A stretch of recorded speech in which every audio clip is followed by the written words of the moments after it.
spectacular. It was like, and I flipped, my face went into the back, slid up to the glass of the back so that I could see through one eye the driver in his rearview mirror. I could see in there in an instant, because you know time slows down when you get in an accident like that. And I saw my legs back behind my head and my bicycle flying over my head, touching the top of the taxi. So by that time, it already made a complete catapult over and was flying that way. And somehow or another, I managed to hold on to the bike with my legs and my head upside down on top of the taxi, and it bounced on the top of the taxi and flung backwards again, back over me, swung back around under me, and I landed on it. Yeah, thank you very much. Thank you, thank you, thank you. Believe me, I had nothing to do with that. As Cheng Chu said yesterday, there were a couple of angels that came on both sides and kept you from killing yourself. And the beautiful thing is nothing happened to the bike. Nothing really happened to me, outside of my pride being completely shattered to pieces. And a mark on the back of the taxi that the taxi cab driver got out and was angry, of course. It really technically was my fault, but I didn't want to admit that in case he decided to incriminate, so I said, "Why'd you stop short right here?" I blamed him. He said, "No, we always stop here." I said, "But I didn't see you when you stopped." And I said, "Look, look." And I took my finger down, and I actually could scratch off where the plastic from my brake handle just kind of like put a mark. I said, "This will wash off." And he said, he dismissed me and let me go. But I got back on my bike, and you know, when you do that, you feel like you received a spanking, like you were punished. So I went, and I learned another lesson. We have to stay focused in life. We have to keep our eyes ahead at everything that's coming, because all it takes is an instant of you losing focus and looking back just that fast, and boom, and you're on top of the taxi. And it's the same in life, it's the same. And if I thought about it after that, and the Lord was telling me, you know, if you just prayed a little longer, it wouldn't have happened. I said, that's true. Not necessarily because God was punishing me, but I ran myself into the bicycle. So, if it's worth anything to anyone, learn from my massive mistakes and my heroic accidents, and if only someone had filmed it, it would have been a great YouTube video. And there still may have been someone that caught it, because in this day and age everyone has a camera, so that would be great if they caught it. And so if you happen to see this, I had a red tank top on with black shorts and flying up over the car. If you happen to send me a link, because I would love to put it on my Facebook. But honestly, thank God for His mercy. I could have really been hurt. And not a scratch. I had one little tiny bruise on my leg, and I can't even feel it. It disappeared by the time I woke up this morning. No marks, no anything. And a slightly sore spot on my chin. But I should have like black eyes and, you know, big lacerations on my head. And thank you, Jesus, for teaching us lessons in life. Well, this is what the Lord was dealing with me about this last week. I was reading the scriptures, and I went through Hebrews chapter 8 and then connected it to Jeremiah chapter 31. And this is a scripture that talks about what I call a brand new deal. We use this term brand new in the U.S. Brand, of course, is the name brand.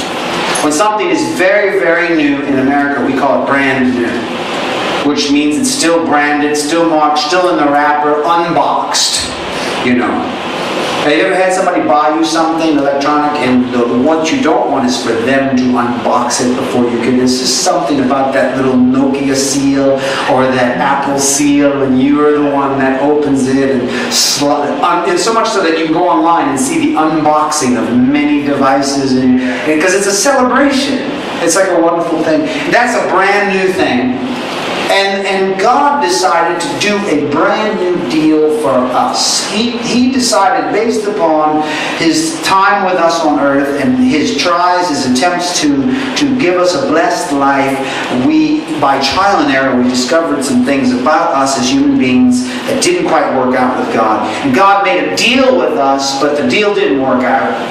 And so He changed. And I want to start, I'm going to explain all this. This is a brief message tonight. It won't be here long, and probably about a half-hour message. Is that okay?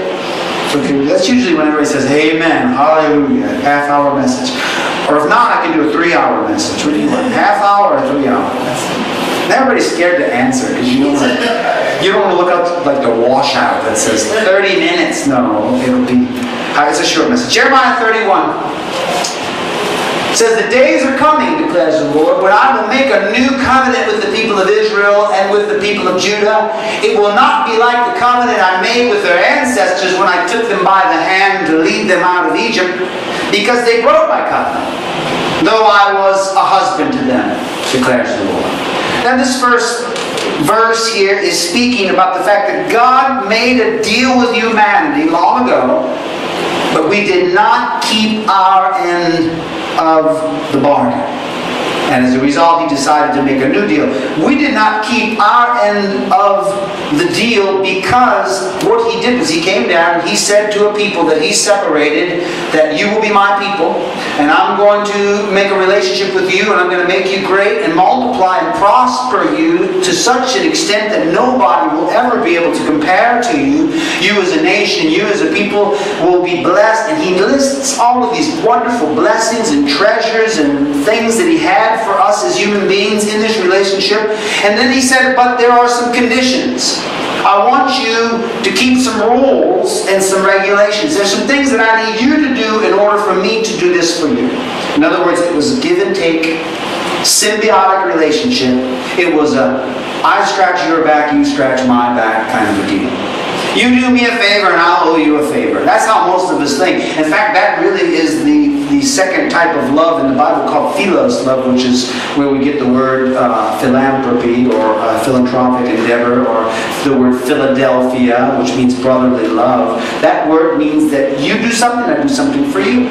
But to the degree you bless me, I'm going to bless you. The more you bless me, the more I bless you. The more you like me, the more I like you. The less you like me, the less I like you. The less you do for me, the less I do for you. And we measure off, and we all do this, by the way, we're all guilty of this. We calibrate relationships according to the interaction with the people. What they gave us or what they did, we do in turn for them.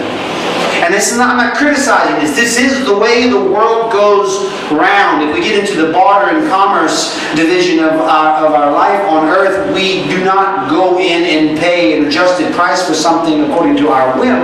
There is a certain value set on objects. And sometimes we carry that over into relationships in the way that we deal with people. God related to us in this way. God had a deal with us. It was a good deal. And honestly, what He was offering us was very inexpensive for us to keep these few rules and regulations that He was giving us.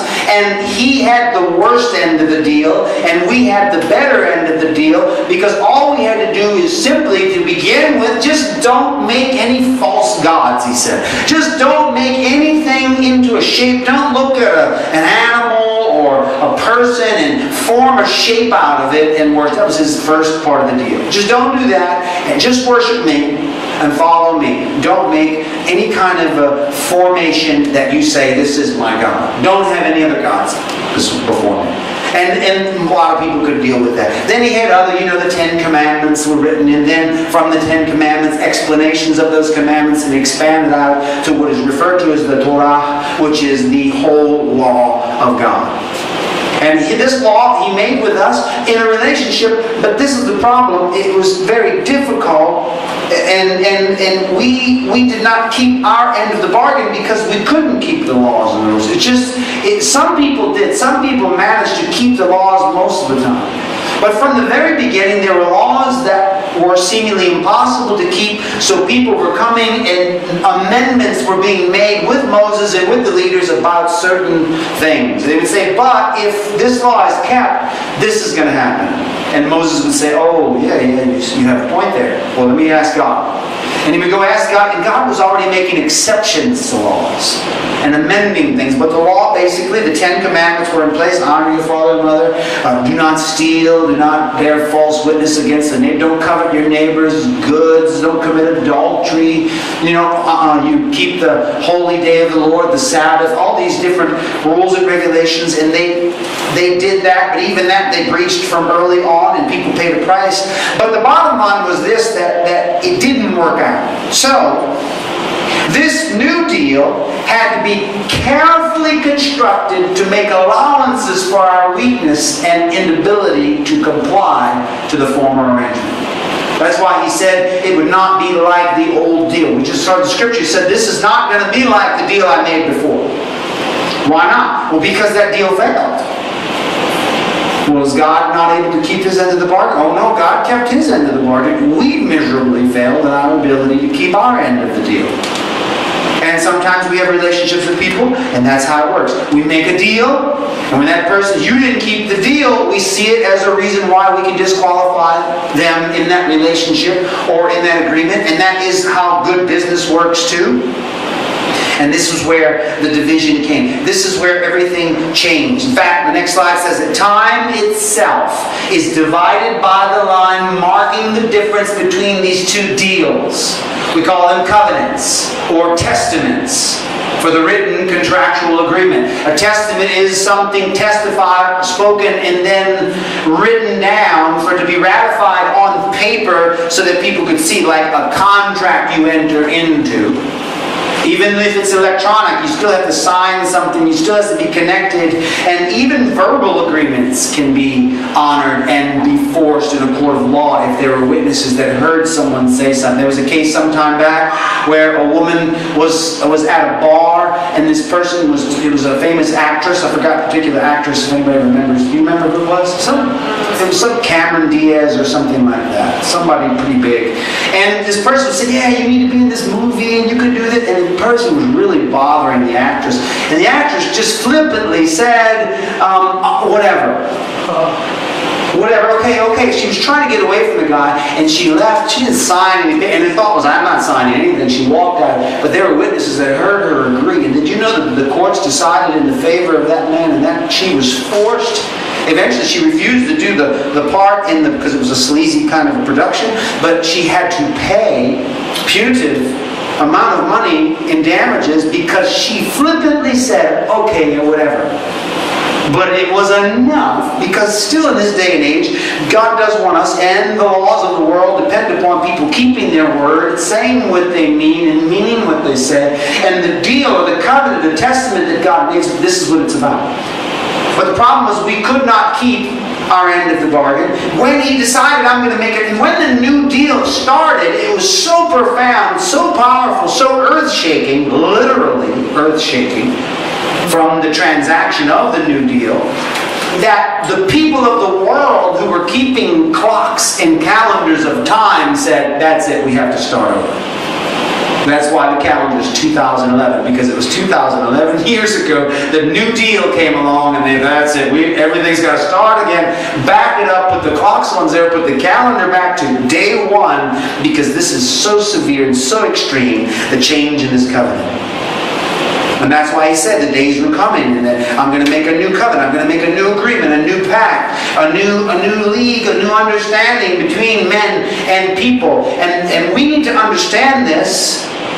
And it's important from time to time for us to refresh our understanding of the covenant that we have with God today and the arrangements of its conditions. It's slightly a misnomer, and I'll explain that in a minute.